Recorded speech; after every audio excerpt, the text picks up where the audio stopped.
राहुल गांधी उद्या पुण्यात येणार आहे आणि त्या निमित्ताने काँग्रेस युथ सगळे आपल्या बरोबर आहे आणि त्यांच्याकडून आपण जाणून घेणार आहोत उद्या काय काय प्लॅन आहेत, कशा प्रकारे सगळा कार्यक्रम पार पडणार आहे आणि काय अपेक्षा आहे, काय बोलणं महत्वाचं आहे राहुल गांधींकडनं आणि आता त्यांची तयारी कशी चालू आहे. आपल्या बरोबर सौरभ दादा आहेत आणि काही युवती आहेत. दीपालीताई, काय सांगाल? उद्या राहुल गांधी पुण्यात येणार आहेत, युवकांशी संवाद साधणार आहे. तुम्ही सगळे युवक काँग्रेसचे नेते आहात, काय सांगाल? कशी एक्साइटमेंट आहे?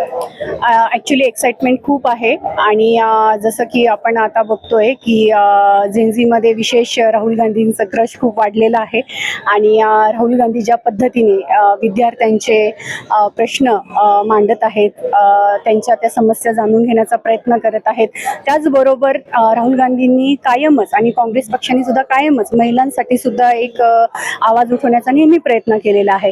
तर मला असं वाटतं की छात्रों की गूंज हा कार्यक्रम राहुल गांधी जे पूर्ण देशभरामध्ये फिरतायत आणि विद्यार्थ्यांशी संवाद साधण्याचा प्रयत्न करतायत आणि विशेष म्हणजे पुण्यामध्ये तर ते खास महिला आणि मुलींसाठी ते येणार आहेत.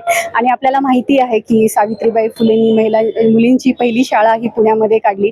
तर या निमित्ताने हे पण मी म्हणेल की जे पण पुण्यातल्या सर्व युवती आहेत, खरंच तुम्ही ही संधी सोडू नका, कारण की मला माहिती आहे विद्यार्थी आणि मुलींचे प्रश्न ऐकायला खूप कमी लोक आहेत. आपल्याला कुणी ऐकण्यासाठी येणार नाही. तर ही चांगली संधीचं तुम्ही सोनं करा आणि उद्या राहुल गांधी जे पुण्यामध्ये येणार आहेत त्यांना ऐका आणि तुमच्या समस्या त्यांच्यासमोर मांडा.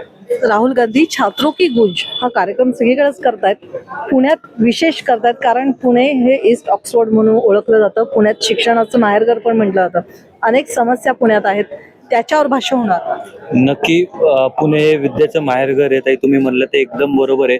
सावित्रींच्या लेकी, गोरगरिबांची माय सावित्री माई आमची, त्यांच्या लेकींसाठी पुण्यात राहुलजी येत आहेत आणि जिजाऊंनी जे आमच्या शिवाजी महाराजांना घडवलं ते पण पुण्यात घडवलं, असा हा पुण्याला इतिहास आहे. आणि त्या ऐतिहासिक भूमीवर राहुलजी मुलींशी बोलण्यासाठी पुण्यात येत आहेत आणि मुलींच्या अडचणी काय आहेत, शिक्षण व्यवस्थेमध्ये मुलींना काय अडचणींना फेस करण्यासाठी जावं लागतं, तर त्या सगळ्या गोष्टी राहुलजी स्वतः विद्यार्थिनींशी बोलणार आहे आणि त्यांच्या समस्या जाणून घेणार आहेत. पण सध्या पुण्यामध्ये ज्या शिक्षणाचा बोजवारा उडालेला आहे, शिक्षक नाही आहेत, अशा वेळी राज्य सरकारने एक योजना आखलेली आहे, अजून अंमलात आलेली नाही, की प्रत्येक उच्च शिक्षित विद्यार्थ्याला 2,000 रुपये ते देणार आहेत. काय सांगाल याच्यावर? ताई, तुम्ही म्हणलं ते बरोबर आहे. हे सरकार गाजर दाखवण्यात पटायते. लाडक्या बहिणींच्या बाबतीत पण आता काय चाललंय ते तुम्ही बघताय. विद्यार्थिनींच्या बाबतीत पण तेच चाललंय, विद्यार्थ्यांच्या बाबतीत पण तेच चाललंय. जर तुम्ही पुण्यात बघितलं तर पुण्यात नीट पेपरचं जे घटना घडली ही पुण्यातनं सुरुवात झाली आणि ती देशभर गेली. त्यानंतर जेनजींचं देशभर आंदोलन उभं राहिलं. या सगळ्या गोष्टीमध्ये राहुलजींनी पहिल्यांदा आवाज उठवला आणि तीच पुण्यामधनं त्या गोष्ट पुढे नेण्याचं काम ते करणार आहेत. आणि विद्यार्थिनी आणि विद्यार्थ्यांची खरी जाण जर कुणाला असेल तर जननायक राहुलजी गांधी यांना आहे. राहुल सर उद्या पुण्यात येणार आहेत, परंतु त्यांच्या भाषणाने किंवा त्यांच्या येण्याने हे सगळे प्रॉब्लेम सॉर्ट आउट होतील असं वाटतं? नक्कीच, कारण की आम्ही युवक काँग्रेसच्या माध्यमातून असो किंवा काँग्रेस पक्षाच्या माध्यमातून असो, आम्ही पूर्ण पुण्यामध्ये 40 दिवसाचा आम्ही कॅम्पेनिंग छात्रों की गूंज या माध्यमातून केला होता. जवळपास 2.25 लाख युवकांनी आतापर्यंत रजिस्ट्रेशन केलेलं आहे आणि त्यामधल्या जर महिलांना आम्ही मुली जर बघितल्या तर जवळपास आम्ही एक 8-10 दिवसापासून आम्ही कॅम्पेनिंग करतोय की राहुल गांधी जेव्हापासून पुण्यामध्ये यायचं जेव्हापासून कन्फर्म झालंय तेव्हापासून नाही म्हणलं तर 22,000 ते 23,000 महिलांनी आतापर्यंत रजिस्ट्रेशन केलेलं आहे. म्हणजे नक्कीच पुण्याचा आवाज राहुल गांधींपर्यंत पोहोचेल आणि राहुल गांधींचा आवाज आता महिलांच्या माध्यमातून पूर्ण देशापर्यंत पोहोचून जाईल. काय वाटतं, ज्या प्रकारे हा कार्यक्रम आखण्यात आलेला आहे, ज्या प्रकारे जेनझीला संबोधण्यात येणार आहे, याच्यानंतर या सगळ्या सिस्टीममध्ये फरक पडू शकतो का? आणि फरक पडण्यासाठी काय काय अपेक्षित आहे असं वाटतं? 100% फरक पडणार आहे. ज्या प्रकारे तरुणांनी राहुल गांधींना साथ दिली त्यामुळे मला वाटतं आता देशाचं वातावरण नक्कीच बदललंय आणि कुठंतरी या जेनझींना वाटायला लागलंय की आपल्या ज्या मनातल्या भावना आहेत ते असं बोलणारा कोणतरी नेता आहे आणि तो सर्वसमावेशक आहे. म्हणजे तरुणांना तो सोबत आहेच आहे, पण विशेष करून या अभियानाचं खास जे आहे ते महिलांसाठी आहे. महिलांशी बोलण्यासाठी येत आहेत. तरुणींना काय प्रॉब्लेम फेसेस करतायत, शिक्षणासाठी त्यांना काय अडचणी येत आहेत, त्यांना सुरक्षा आहे का, समानता आहे का, अशा महत्वाच्या विषयांवरती इथं बोलणार आहेत. परंतु केंद्रामध्ये या सगळ्या गोष्टींचा ठराव पास होणार का? आणि नवीन जो येणार आहे केंद्रीय मंत्री जो शिक्षणाचा असेल तो कसा असणं गरजेचं असं वाटतं? आता त्यांनी चांगल्या म्हणजे किमान विद्यार्थ्यांशी नाव जोडणारा किंवा विद्यार्थ्यांशी बोलणारा एखादा केंद्रीय मंत्री द्यावा.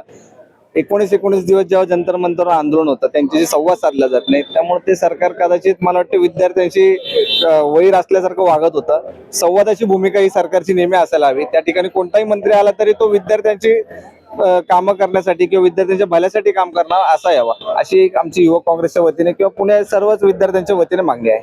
युवक काँग्रेसच्या वतीने मागणी आहे की संवाद साधणारा मंत्री असावा पुण्यात देखील आणि केंद्रात देखील. पण तुमच्यातलाच एखादा असावा असं वाटतं? आमच्यातलाच नक्कीच जर सरकार राहुलजींचं आलं आणि जे येणारच आहे, आता जसं काम चालू आहे, तुम्ही जंतर मंतरवर वगैरे बघितलं असेल की या सरकारची जी भूमिका आहे ती विद्यार्थ्यांशी एक विद्यार्थ्यांच्या सपोर्टमध्ये नाही आहे. आता ज्या काही घटना घडत आहेत, जसा लाठीचार्ज झाला, म्हणजे सरकारची जी भावना आहे ती इथून दिसून येते. तर नक्कीच यावेळी राहुल गांधीजींचं जर सरकार आलं, काँग्रेसचं सरकार आलं, तर आपल्यातलाच जर मिनिस्टर बनला तर ऑब्व्हियसली ते राहुल गांधींच्या नेतृत्वाखाली चांगलं काम करतील.